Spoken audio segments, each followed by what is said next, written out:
Hello, my name is Mercury, and welcome to this brand new episode of Media Fae. Today, I'm alone. Today, I'll be discussing Demon Slayer Kimetsu no Yaiba, the first arc of the show of the anime, Tanjiro Kamado Unwavering Resolve arc. So, this is kind of my first time reviewing an anime that's outside. Like I guess like something I've already like either covered or really liked. I know that this is not the first time that's kind of happened since JoJo's Bizarre Adventure up until its latest season was covered on the podcast before, and now Demon Slayer Kimetsu no Yaiba uh,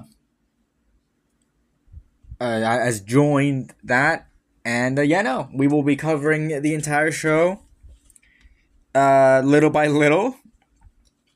I won't be covering the compilation movies. Mugen Train will be covered next, and that one was a bit weird because Mugen Train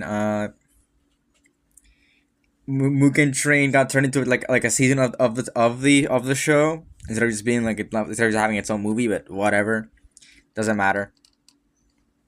Um, yeah, we are covering Demon Slayer now, and I know that the series proper ended last year with the Hashira Hashira training arc,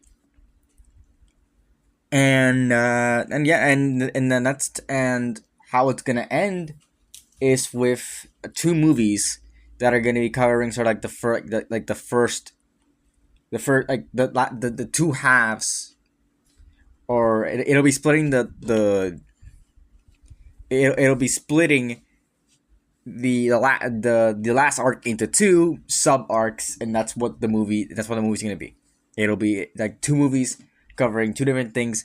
The first movie, which is gonna be Infinity Castle, is coming out this year. I don't think we'll be we'll be done with Demon Slayer by the end of this year, but hey, uh, maybe. I don't know if we'll cover it, especially since we have to get through the entire like anime before then. But hey, who knows?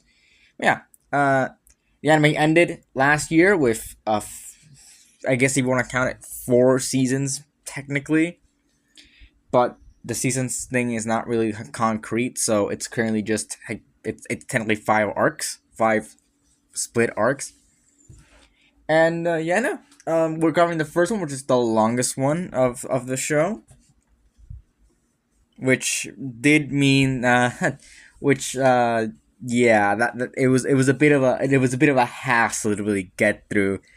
I don't know if you guys ever know this, but for one, I don't watch a lot of anime. I think I've mentioned it before, but I do not watch a lot of anime.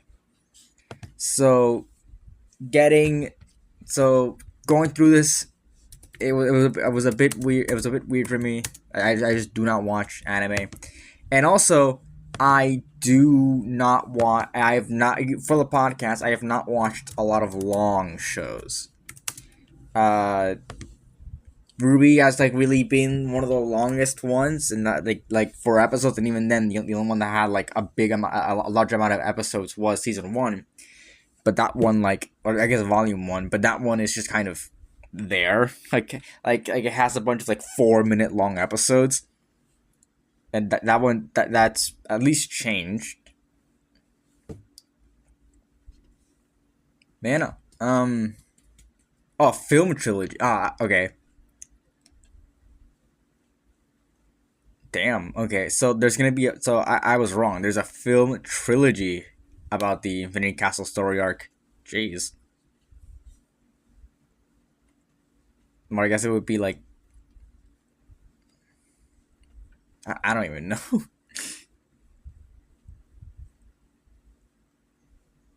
But yeah, that's insane to think about.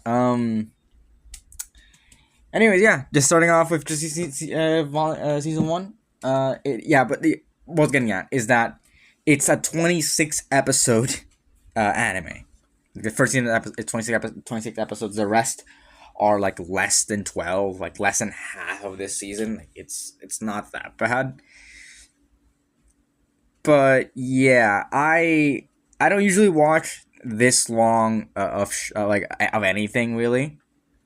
So yeah, it was a bit of a it was a bit of a I wouldn't say a chore, but it was definitely a big thing to sit through.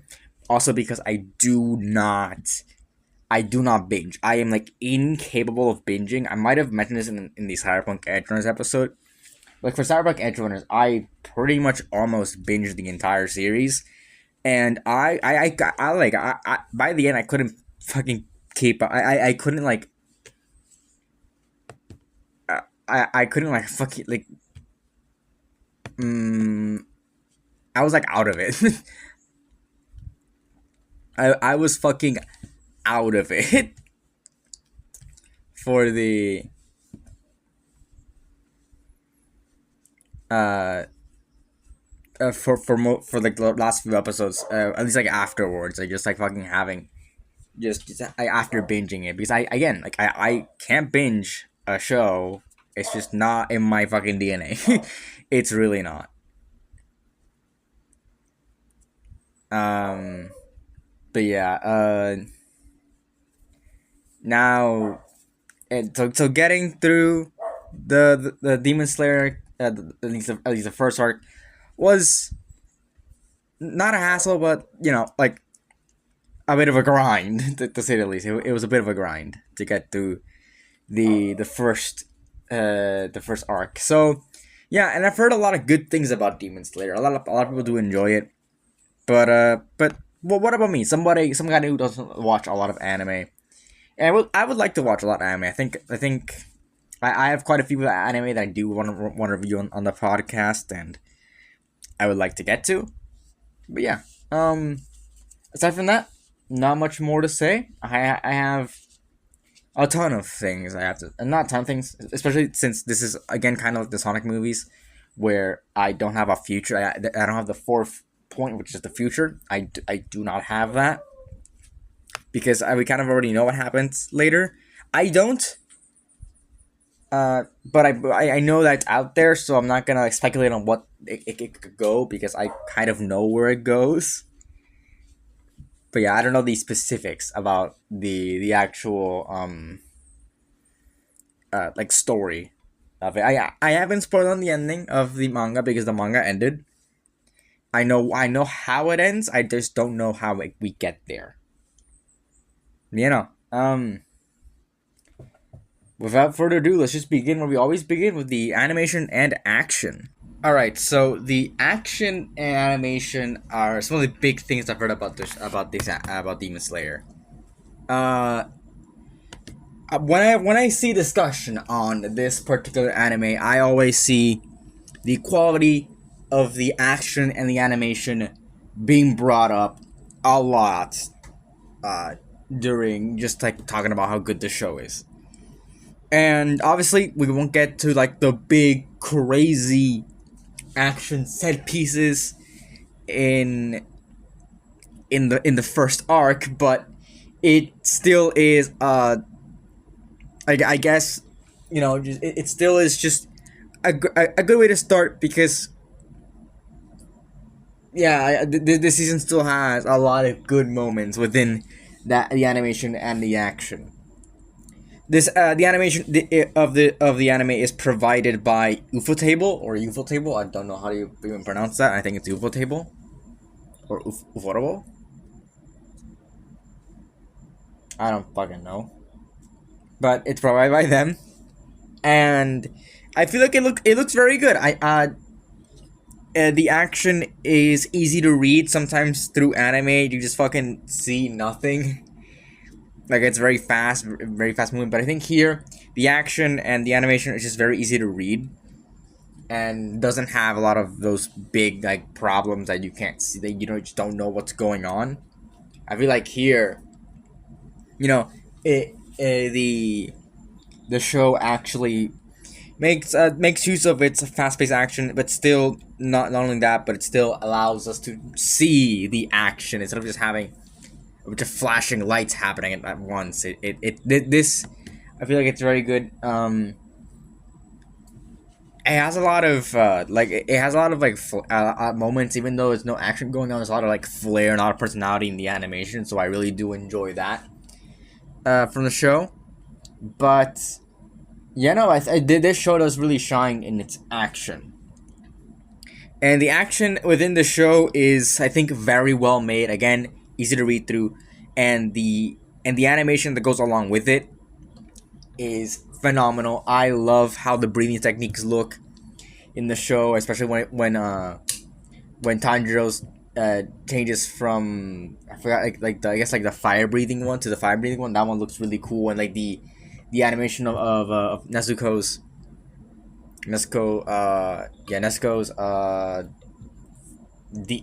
blood demon art.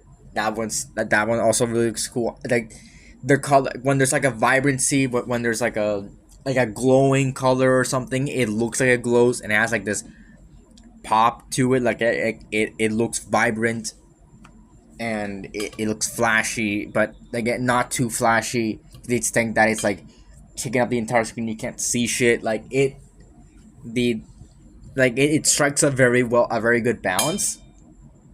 That's not like the only. That's like the only. I guess like big set piece with the action is just kind of that. It's just the. I guess like what would be considered, I guess, normal, later season Demon Slayer action where we have a bunch of demons and shit. The Mount Naraguma arc, the Taguma arc. I think it's Naraguma. I feel like that one has like, I guess like the best the best example of what the action in Demon Slayer will look like in the later seasons, uh, uh, especially since that fight is against a member of the 12 Kizuki, which seems to be a formidable force. Next arc will let us see another one of those members, and definitely a more powerful one. So I'm interested to see how the fighting is handled in the Mugen Train. But yeah, no, and even in like the action that isn't, uh, even in the action that like isn't as flashy as that. Like for example, the fights with the fights in, what do you call it? The fights in the Susumi Mansion arc, like where it takes changes, where like the battlefield like goes like spins around. That could not have been that could not have been easy to do in normal 2D animation, and that's really to the next point. This show uses quite a bit of CGI, and I know that a lot of anime does use CGI, but it's not, a lot of people aren't exactly fond of it when it's used. There are some anime that I think do use CGI well, and I think Demon Slayer is one of them. But there are others that just kind of, I don't know, like they like I just like normal CG animation. I feel like a lot of the shows, but especially that we've covered and will probably cover, for example, Pacific Rim: The Black, which fucking hell, that was years ago. But Pacific Rim: The Black, that ended 3 years ago. God damn, that 3 years ago. It doesn't feel like 3 years ago, but yeah, it ended 3 years ago. Uh, Pacific Rim: The Black had these had like 3D animation, 3D animation, CG animation, but it looked choppy, and that's sort of the same for a lot of CG shows in anime. And one example that I do think really works with CG is Girls Band. I think it's called Girl. If I remember correctly, Girls Band Cry, which is an anime entirely made with this CGI. It's sadly, oh, it is it on Crunchyroll? Huh.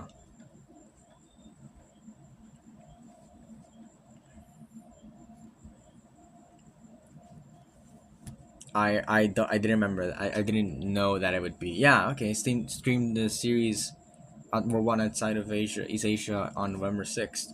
That was not that long ago. But yeah, Girls Band Cry in is entirely in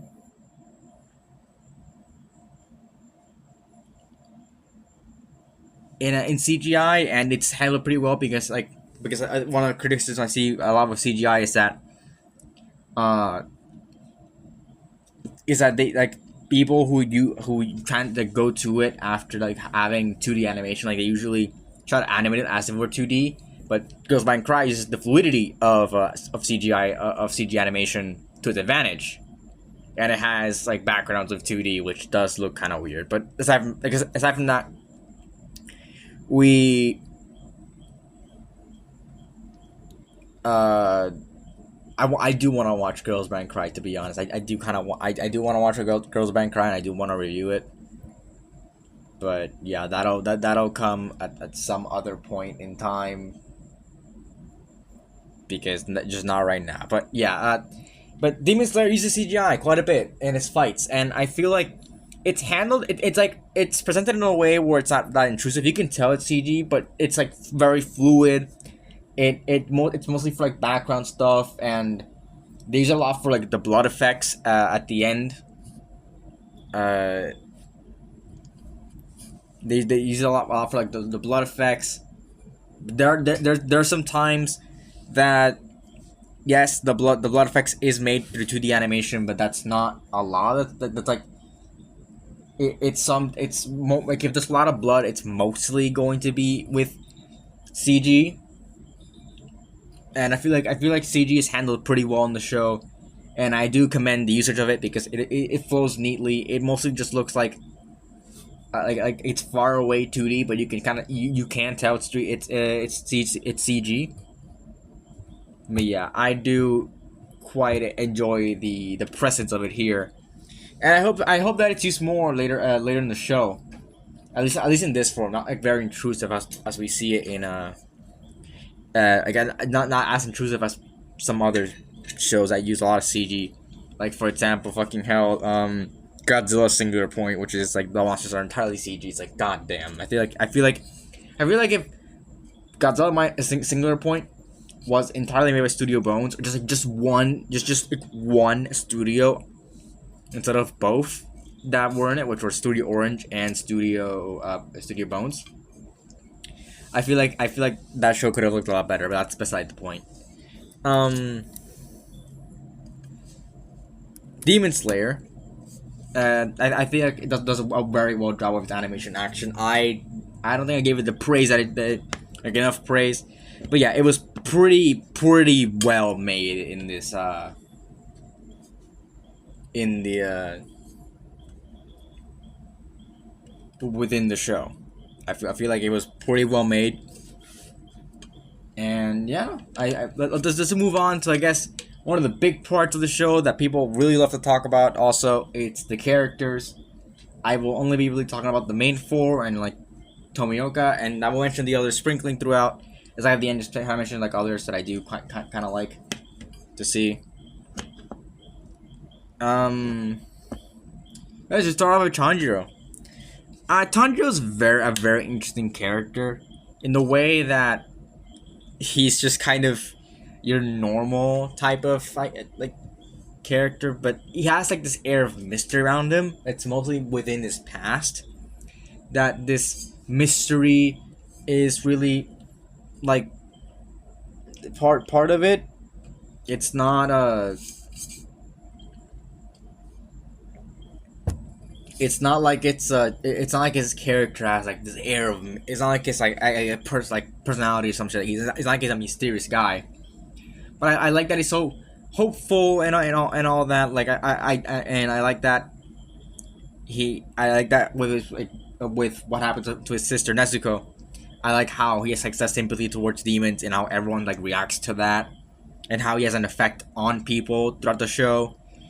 But which is a great thing for that's like one of the things you want to have for your protagonist. He's like one of them, but I guess yeah, your main protagonist. But but still, yes, like he where is he going? Oh yeah, like he still grows throughout the show. Just and I feel like Tanjiro is a very well made protagonist, really, just a very well made one. some things that I feel like I do I think I like about this is that, like I said, he does influence other people while still learning himself. I feel like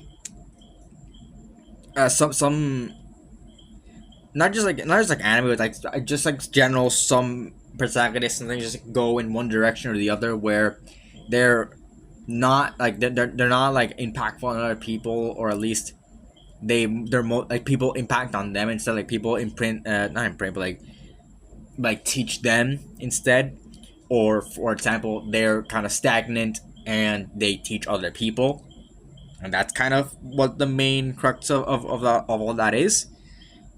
But instead we get a character that's kind of that does both, and I do really like that, and I feel like that's a very very like good on the original writer for that this was based on, because it's based on a manga.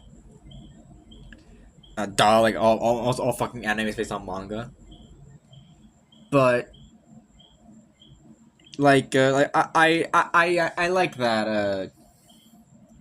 I like that Tanjiro was written like that. I feel like it really amplifies his character, and we do see him grow. And hell, like even through him growing, we see how that impacts other people. For example, at the very end during the rehabilitation training arc, he starts learning this new technique about with breathing, and he tries to master it. Uh,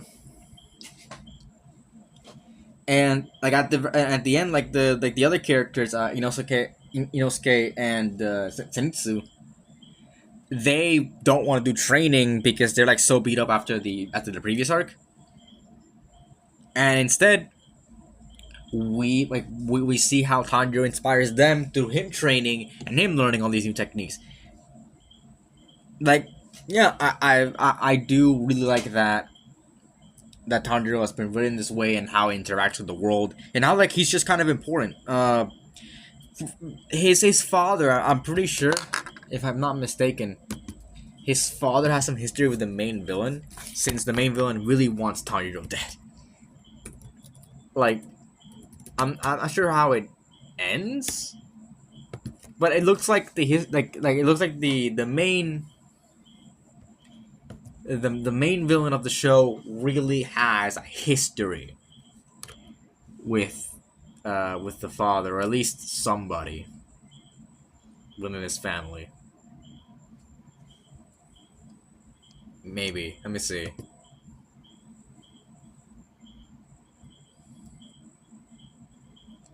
Um. Uh.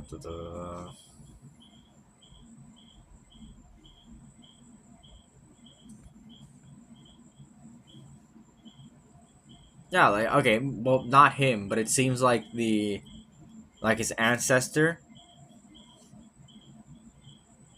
was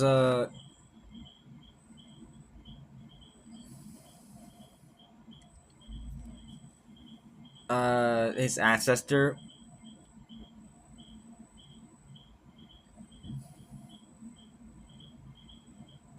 I don't know. I feel like I think it's his father that has like the history. It just kind of seems like that, but I don't know, or not, because the fucking anime doesn't have this. Yeah, I don't know. I don't know if they ever explain. They just, it does seem like it does seem like Tanjiro, or at least like Tanjiro's one of Tanjiro's like ancestors or some shit, has a history with the main villain, which is Musan Kitsu Kitsuji. No, something else.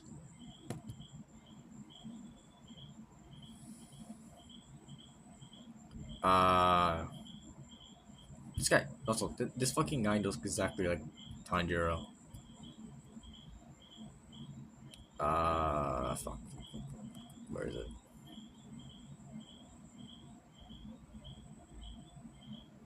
Nope. Okay. Just Kibutsu. Yeah, Kibutsu. Yeah. I have no idea what this is. Yep, that makes sense.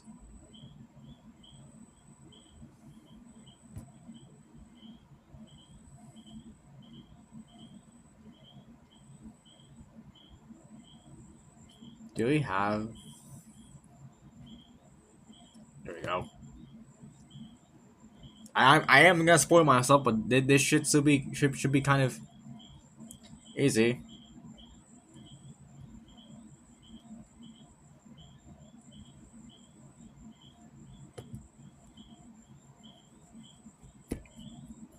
Nope. Okay. Here we go. I feel like yeah, I found it.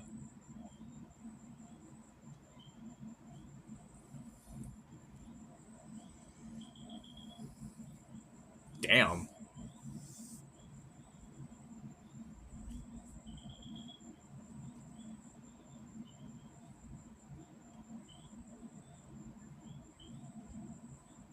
Okay.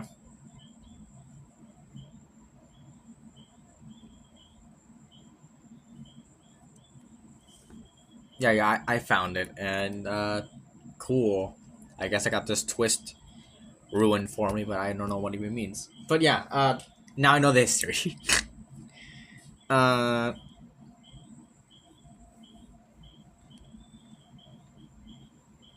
a little bit. I guess I'll know when I watch it. But yeah, it's like aside from that, I like that Tanjiro has like at least like he has like this history with the main villain, and it seems like it'll it'll go over the entire show. That'll be cool to see. But yeah, I do like Tanjiro's character a lot, and I'm excited to see how he grows and how he develops throughout the entire series. I know he'll get better as it goes on. But yeah, no. Let's just move on to the next character, Zenitsu. So Zenitsu isn't exactly the deepest character that has a motivation or anything. Uh, he's a coward, but when he falls asleep or falls unconscious or just unconscious in general, he turns into a fucking badass who can do thunder breathing. I think like that those scenes are very cool, but as a character, he's a comic relief. But I mean, like fourths, like what half of of the team is just comic reliefs. But I feel like Inosuke is less so, but Zenitsu is very much a comic relief, and there's not a lot to really talk about him. He gets struck by lightning. He has like a bunch of training from his grandfather. He can only master one. He can only master one technique from thunder breathing. But he is also very disrespectful to girls. He feels like he's just a kind of a failure, and I feel like he will probably develop more as the series goes on instead of it being just kind of relegated to here. But I do enjoy his presence. A lot of a lot of what makes him a comic relief is mostly stuff revolving around around him being around like, the concept of it being so like loud equals funny, and I know like a lot of anime kind of falls into that, and it's like, this one's no different. Since it's definitely that part of it's definitely that kind of character and definitely how it's portrayed. But I feel like they handled the concept of a loud equals funny type thing very well. What he says and like how he reacts to stuff. I feel like it struck like a very good balance between that. And you know, I feel like him as a comic relief works a lot, and I do quite like that. You know, he's here, and I hope that we do see more of him later on the line, and then becoming and then growing to be just like just better, like a less of a coward, I guess. Um,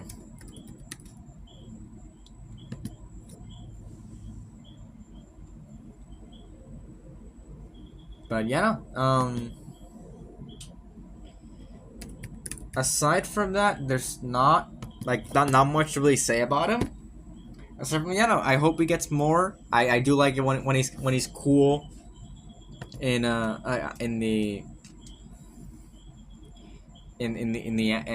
like when he's like doing the breathing techniques. But no, I look forward to seeing more of him later in the line, and yeah, just hopefully more. Um,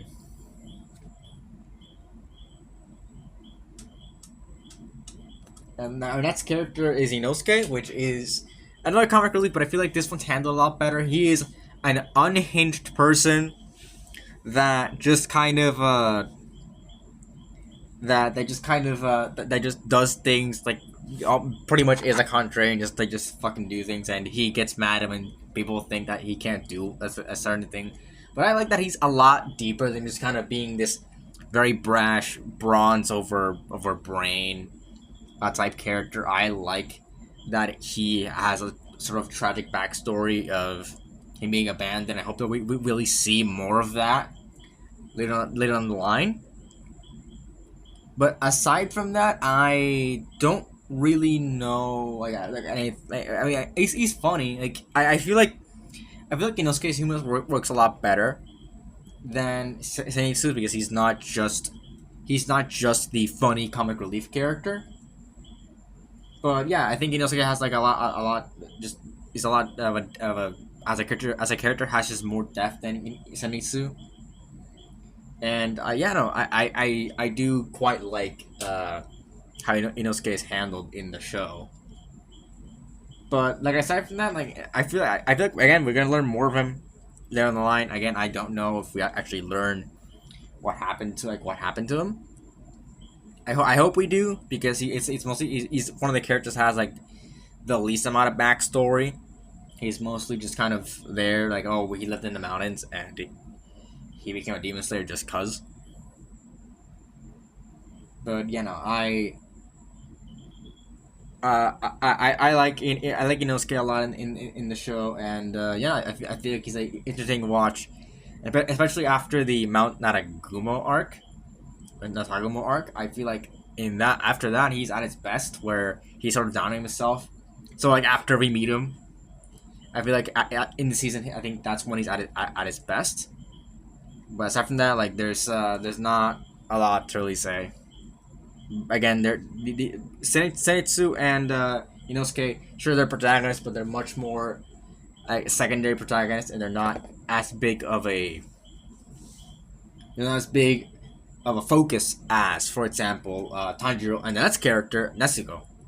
So Nezuko is interesting. She can't talk, but I think she has a lot of character moments that are for her, and to prove herself, she has this dilemma of being a demon.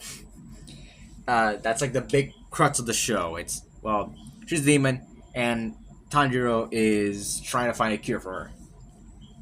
And Nezuko, I feel like the silliness of who she is, I feel like it's handled well, but also like the fact that she's a human, like at heart, while also being a demon is. I feel like it's also handled well, and it's definitely one of the big parts of the shows, of like the series, at least the first season's plot or at least like main problem, like well are demons truly human, uh or like they should we consider them as human, or are they just mindless beasts, but they do show like humanity in some way. But yeah, having Nezuko be here, and some like a lot of good moments with her, even though she doesn't talk and she doesn't really develop throughout the show. Not after Uroko, whatever the fuck his name is, I forgot already. I don't know how to say it. Urokodaki. Urokabi? No, that's not fucking it. Urokodaki. Yeah, Urokodaki. After he like tells her like, oh yeah, all humans are your family. After that, that's when she like stopped developing for the season. But later down the line, I feel like I feel like she will, and I think I know she will, and she won't be sort of put in the sidelines. So we don't in some episodes we legit don't see her at all. But I like that. I like that she's at least here, and she does like prove at least herself to the to the higher ups at the Demon Slayer corpse, the corp, yeah, the corp.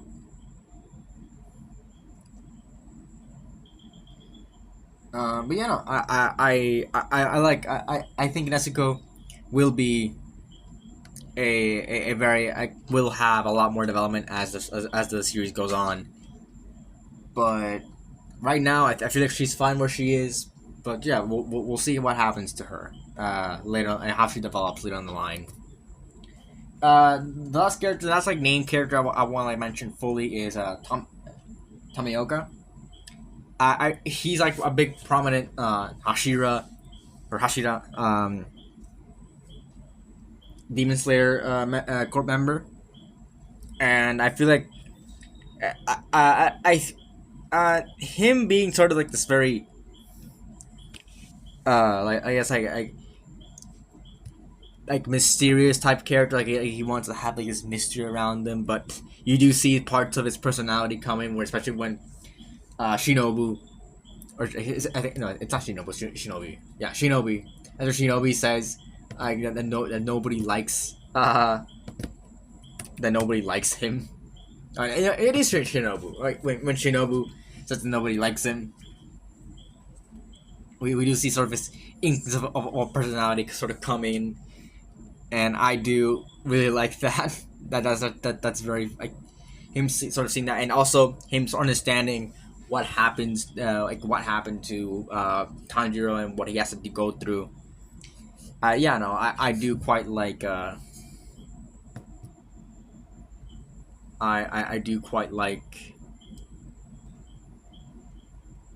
how how Tomoyuka was handled, especially towards the end. But yeah.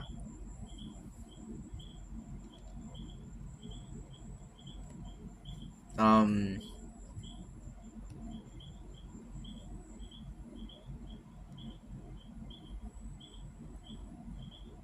Anyways,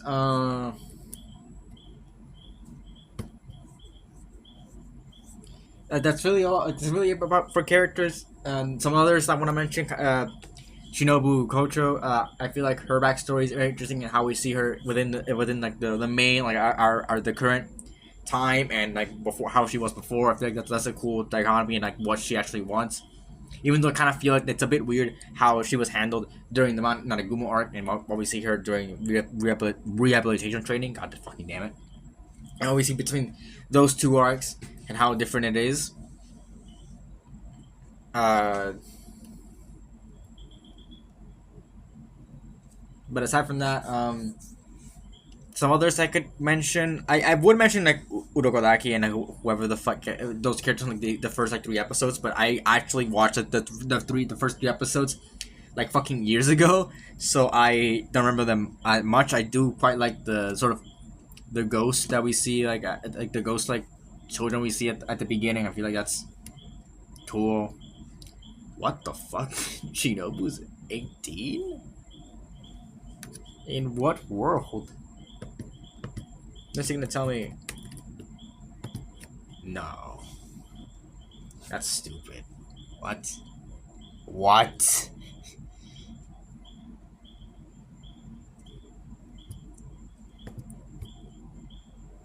Um. What about?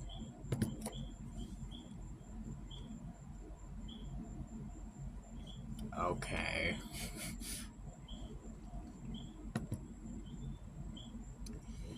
Well then.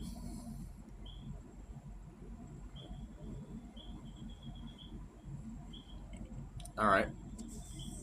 So yeah, that's all the characters I can mention. Like there's other characters out there in the show that do kind of show up and all that, but they don't have a lot of cool, interesting stuff. Like another one I can mention, Kanao, or yeah, it's Kanao. Yeah, Kanao.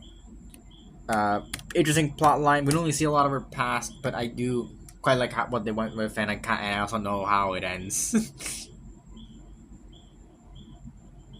So yeah, I don't know. I like that a lot about like this about this, but yeah, like about the other characters, but yeah, like the other characters have like a plot, like all the demons also as well have like a bunch of storylines, and I do really like that, especially Rui. That demon is has a very good plot line, but yeah. Um, let's talk about the plot line. So let's talk about the plot.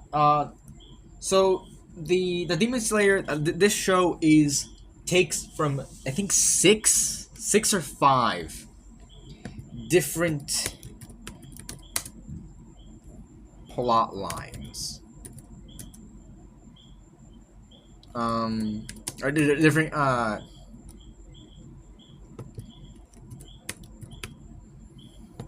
different like arcs within the manga. So the there is the Unwavering Resolve. So this is called the Unwavering Resolve arc, but this is actually not what the arc is called in the manga. This specific show is based on six different arcs. It's like I guess mini arcs that happen within the show. Within the show, like happen within the manga, and it's the first six arcs of the manga. And then Mugen Train adapts one of the longer arcs as a movie.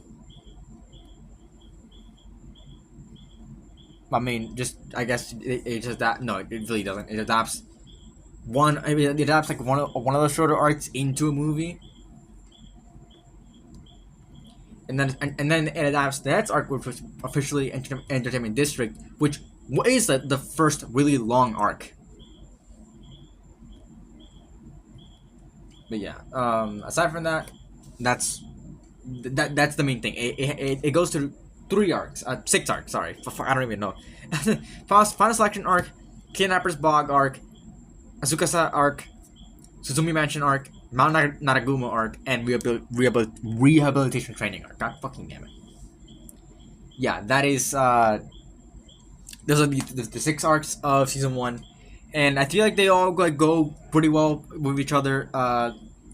There is some things I remember. I do not remember the show ever time skipping, and at least the 2 year time skip, at least for me, didn't feel like it actually happened. It just kind of like I don't know. I don't remember the first few episodes as well, but yeah. I do remember the time skip. It was so abrupt. Like, yeah, there's a bunch of time skips in the first season. Things just go by so fast; they're inconsequential, and like except for like actual arcs that are having right now, like right then and there. Um, and there's like, and to be honest, like so, this is not part of the plot really, but what I feel like is sometimes the characters kind of monologue what they need to do, and I guess here's we have to talk about like this is the best time to talk about the writing. That's my main problem. A lot of the show and all the screen time is just kind of characters like getting up while speaking about stuff that's going on. And I know it's much more of an anime thing, but again, like I just really that's not a big part of like I don't like that. That's not a there's animes that like do it better and they don't by not doing it at all. And yeah, I just feel like sometimes it's just kind of explaining stuff for fucking minutes on end, just talking them in their heads, and I'm like, God fucking no. It really drags the show down a lot. But something I do like about the show and how it handles the writing and the plot is the demons. The demons, of course, in the show, or the Oni, were once human, and that's a very big part of this season. How about how they were human and how people should treat the demons and what is like the sort of ethical thing that they should do. and I feel like that's handled pretty well in the show. And we see how, and we see demons like Tamayo,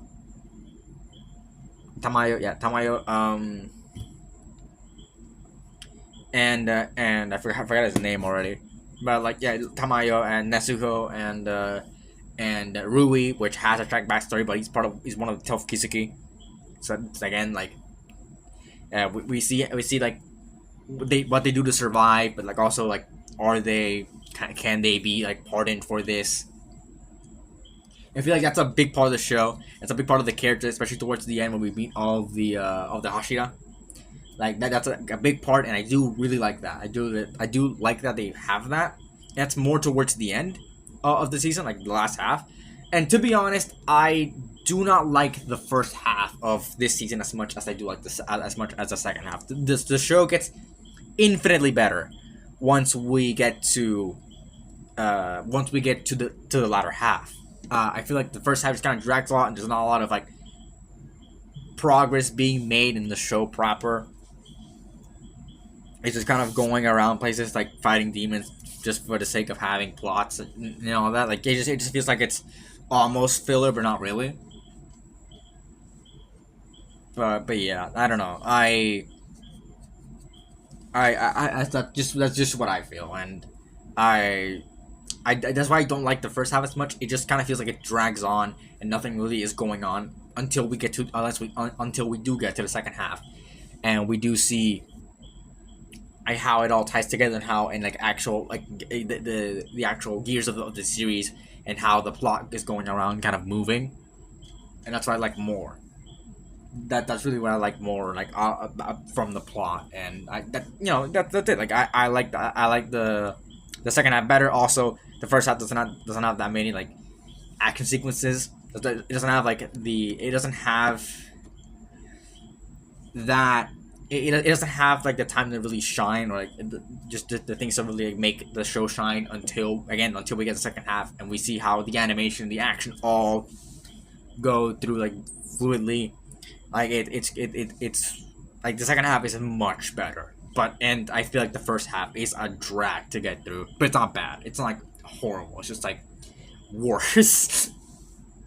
So yeah, I feel like the first half really does drag it down a lot, and but overall, I think the season is a very good season to start off with.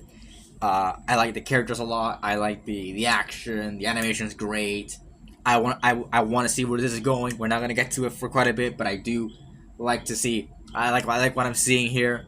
But yeah, aside from that, that's all we're gonna say. And to put it on the Meteor Fate tier list, Demon Slayer Kimetsu no Yaiba gets a solid A tier. I like it. I like Kimetsu no Yaiba, Tanjiro Kamado, Unwavering Resolve arc. I think this season is a great one, and a great one to start off with, and I cannot wait to see where it goes. But I feel like there is at least some things it can improve on, and aside from that, I feel like now that we are going to like shorter seasons, it'll tighten up, and we'll get actually great some great anime to come up from the show. Just some great stuff.